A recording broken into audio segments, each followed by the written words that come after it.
Hello guys, in this video I'm going to show you how to apply effects for your photo on the Canva application.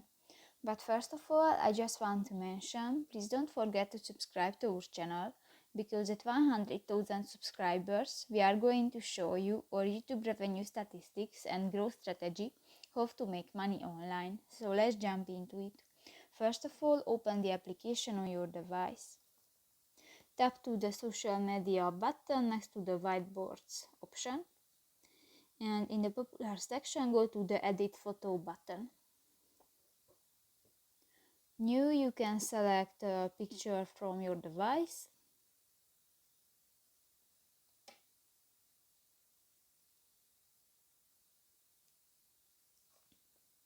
And in the effect section you can find three options: autofocus, blur and duotone.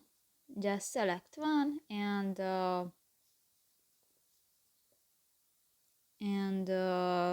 choose a